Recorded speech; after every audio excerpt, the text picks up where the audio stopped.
بسم اللہ الرحمن الرحیم۔ السلام علیکم ورحمۃ اللہ وبرکاتہ۔ پیارے بچوں، کیسے ہو؟ جماعت نہم آپ لوگ اپنی اردو کی کتاب نکالیں۔ بچوں صفحہ نمبر 64 نکالے۔ آج ہم سبق غلام جو ہے وہ پڑھیں گے۔ ویسے غلام کے تھوڑا سا تعریف آپ لوگ سن لیں کہ غلام کسے کہتے ہیں۔ غلام جو ہے پیسے دے کر خریدا ہوا شخص جو ہے اس کو کہتے ہیں جو تنخواہ کے بغیر گھر میں رہتا ہو، اور ان کو ان پہ پرانے زمانے میں جو غلام رکھا جاتا تھا ان پہ بہت زیادہ ظلم کیا جاتا، ان کی ضروریاتی زندگی جو ہے وہ بھی پوری نہ کرتے اور ان پر ظلم کیا جاتا۔ تو غلام جو ہے انسان پیسے دے کر خریدی ہوئی شخص کو کہتے ہیں۔ اب آج کا جو یہ غلام کا جو سبق ہے، اس میں ایک غلام جو ہے وہ گھر لے کے آتا ہے۔ پہلی دن ان کی خاطرداری ہوتی ہے، لیکن بعد میں اس کو ہر ایک آتا ہے اور ان کو مارتا ہے، بار بار ان کو مارتا ہے۔ تو یہ غلام جو ہے ان کی ایک کہانی ہے، تھوڑا سا آپ لوگ سن لیں۔ یہ خدا بہتر جانتا ہے کہ مجھ کو کس غرض کی تکمیل اور کس خیال کو پیش نظر رکھ کر پیدا کیا گیا ہے۔ مجھے تو بظاہر اپنے یہاں آنے کی کوئی خاص وجہ نہیں معلوم ہوتی۔ ہاں، اگر سرکار کے چانٹوں کے لیے کسی گدی کی بیگم، گدی مطلب گردن کا جو پچھلا حصہ ہوتا ہے، بیگم صاحبہ کے تمانچوں کے لیے کسی گلی کی، صاحبزادی صاحب کی ٹوکروں کے لیے کسی پنڈلی کی، اور صاحبزادی صاحب کی چٹکیوں کے لیے کسی ہاتھ کی ضرورت تھی، تو میرے پیدا کرنے کے لیے بہت کافی وجوہ موجود تھی، اور شاید اسی خیال سے میری ہڈیاں مضبوط، میرا گوشت سخت اور میری گدی مضبوط بنائی گئی ہے، یا رفتہ رفتہ بن گئی ہے۔ یہ ایک غلام ہے جس پر ہر کوئی آتا ہے اور اسے مارتا ہے۔ تو غلام کہتا ہے کہ اسی وجہ سے شاید یہ میری ہڈیاں جو ہے بہت مضبوط اور سخت، اور میری جو گردن کا پچھلا حصہ ہے وہ مضبوط ہو گئے، یا اسی وجہ سے مضبوط ہو گئے ہے کہ ہر کوئی آ کے مارتا ہے، اس وجہ سے وہ آہستہ آہستہ مضبوط ہو گئے۔ میں کہاں پیدا ہوا اور کب پیدا ہوا، اس کا داخلہ قضاء و قدر مطلب تقدیر کے دفتر میں شاید مل سکے۔ دنیا میں ان واقعات کا پتہ چلنا ناممکن ہے۔ میرے ماں باپ کون تھے اس کا حال بھی کسی کو معلوم نہیں، اور کیوں کر معلوم ہو سکتا ہے جب باوجود ان کا بیٹا ہونے کے مجھے خود معلوم نہیں، تو بھلا دوسروں کو کیا معلوم ہوگا۔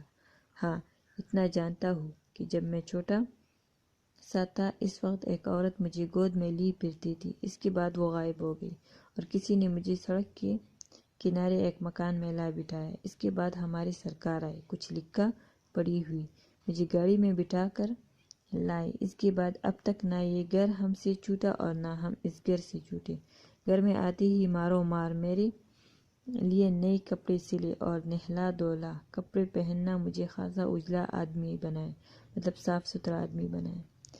تھوڑی دیر میں دسترخوان بچھا، بیگم صاحبہ نے مجھے بھی دسترخوان پر بٹھا لیا۔ یہ پہلا اور آخری دن تھا جو اس گھر میں مجھے دسترخوان پر کھانا نصیب ہوا۔ کھانے بڑے مزے کے تھے، میں بھوکا بھی تھا، ایسا بے تاب ہو کر گرا کہ جب پیٹ تن کر نقارہ ہو گیا، مطلب پیٹ بھر کر کھانا، جب بہت زیادہ کھا لیا جاتا ہے اور اس میں اور کھانے کی گنجائش نہیں ہوتی، اس وقت کہیں جا کر کھانے سے ہاتھ اٹھایا۔ جس پیٹ میں کبھی آدھی روٹی نہ پہنچی تھی اس میں ملغوبہ بھر گیا، مطلب ملی جلی ہوئی کھانے، بدہضمی ہوئی، علاج ہوئی، خدا خدا کر کے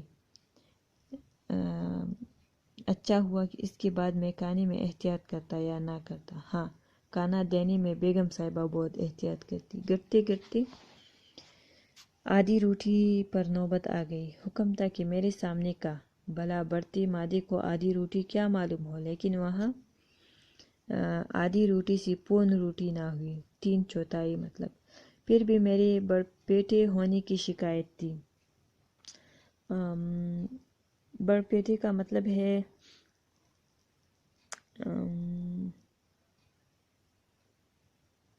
جو بہت زیادہ کھاتے ہو، پیٹو بھی اسے کہتے ہیں، بہت زیادہ کھانے والے۔ ان کی ایک لڑکی بس میری ہی برابر تھی، یقین مانیے گا کہ ہر وقت اس کا منہ چلتا تھا۔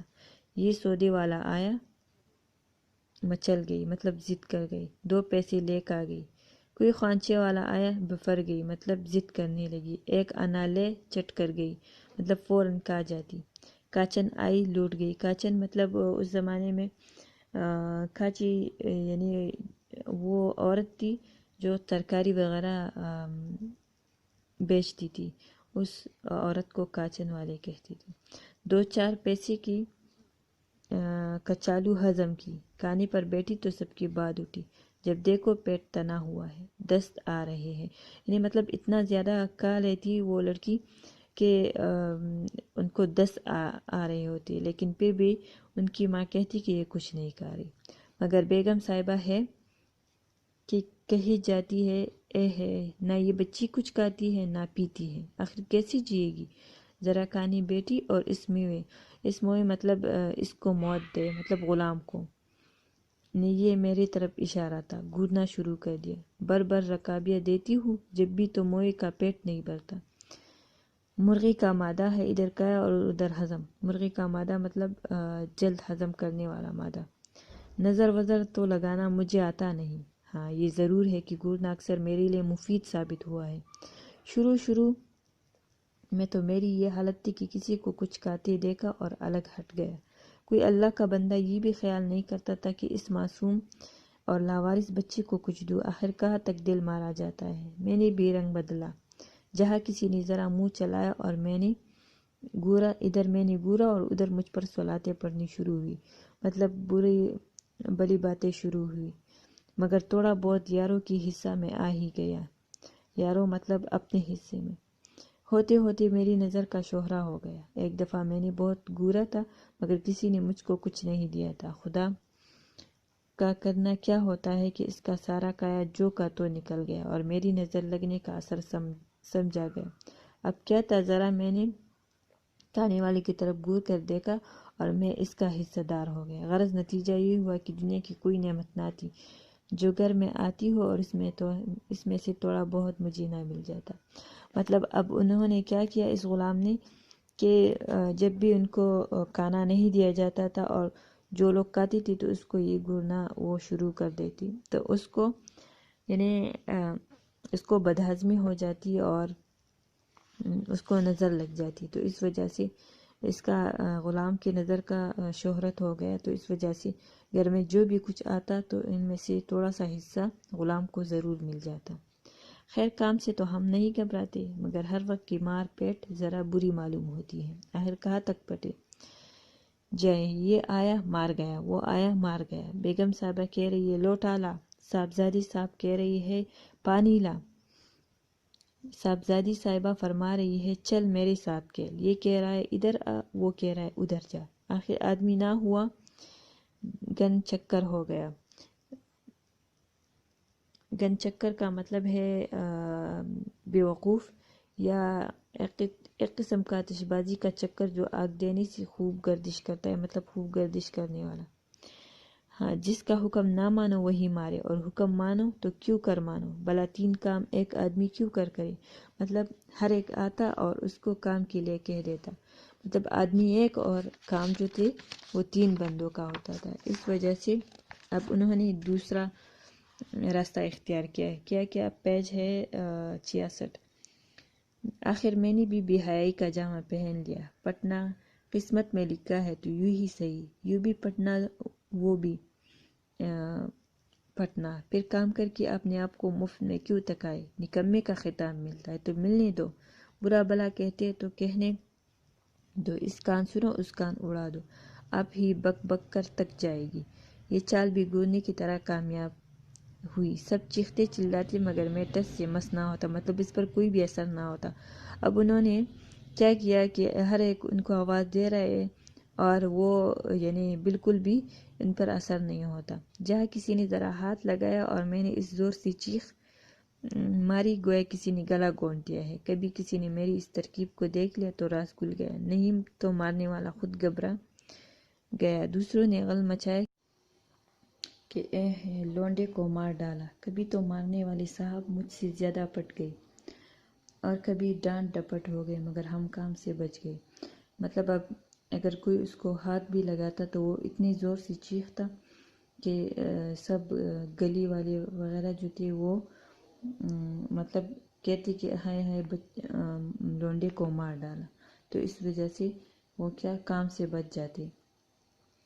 مگر بابا ہر فرعون راموسا، چھوٹی صاحبزادی صاحبہ کچھ مجھ سے زیادہ تیز تھی۔ یہاں ہر فرعون راموسا سے مطلب یہ ہے کہ ہر فرعون کے سامنے ایک موسیٰ ہوتا ہے، مطلب فرعون جو ہے یعنی موسیٰ علیہ السلام کے ہاتھوں وہ ہلاک ہوا، تو یہ غلام جو ہے اپنے آپ کو فرعون اور اس چھوٹی سی لڑکی کو موسیٰ علیہ السلام یعنی موسیٰ علیہ السلام کا درجہ دیا ہے، کیونکہ وہ لڑکی جو تھی وہ اس غلام سے بھی زیادہ تیز تھی۔ خود ہی مجھے مارتی اور خود ہی رونے بیٹھ جاتی، بھلا ان کے مقابلے میں مجھ بیچارے کی کیا حیثیت تھی، الٹے مجھ پر ہی لے دے ہوتی۔ غرض اس لڑکی کے ہاتھوں ناک میں دم آ گیا، مگر میں بھی بدلہ لیے بغیر توڑا ہی مانتا تھا، مارنے کی تو ہمت نہ ہوتی تھی۔ ہاں کبھی بیگم صاحبہ ان پر خفا ہوتی تو میں بھی الٹی سیدھی بہت کچھ لگاتا، مہینہ بھر پہلے کی باتیں یاد دلاتا، اگر قسمت نے یاوری کی تو کام بن گیا اور صاحبزادی صاحبہ کی خوب گندی ہو گئی، نہیں تو لطافی کا الزام لگا۔ بیگم صاحبہ نے بیٹی کا غصہ مجھ غریب پر اتار لیا۔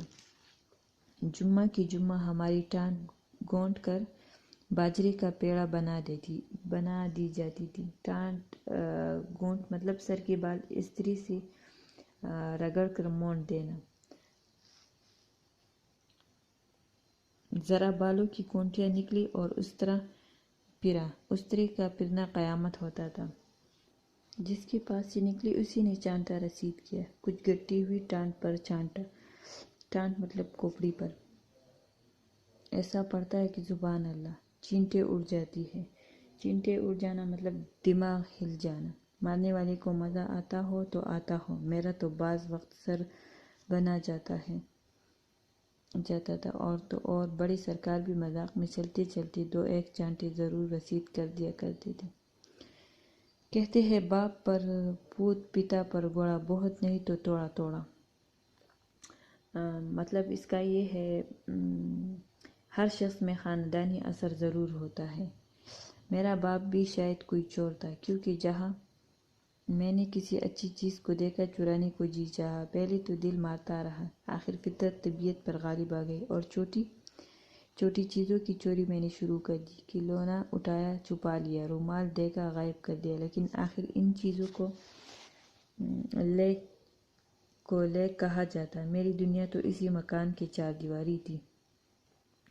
سچ ہے خدا بڑا کارساز ہے، یہ مشکل بھی آسان ہوئی۔ ایک ماما آئی، ہاتھ کی بڑی تیز تھی، موقع ملتا تو گھر بھر میں جھاڑو دے دیتی، مطلب گھر کا صفایا کرتی، مگر مشکل یہ آ پڑی کہ بیگم صاحبہ کچھ ان کی شکل سے ٹاڑ گئی۔ اس کے لیے ان کی حدود باورچی خانے اور صحن سے آگے نہ بڑھی، اس پر بھی وہ اپنا پوت پورا کر لیتی تھی۔ رات کو گھر جاتی،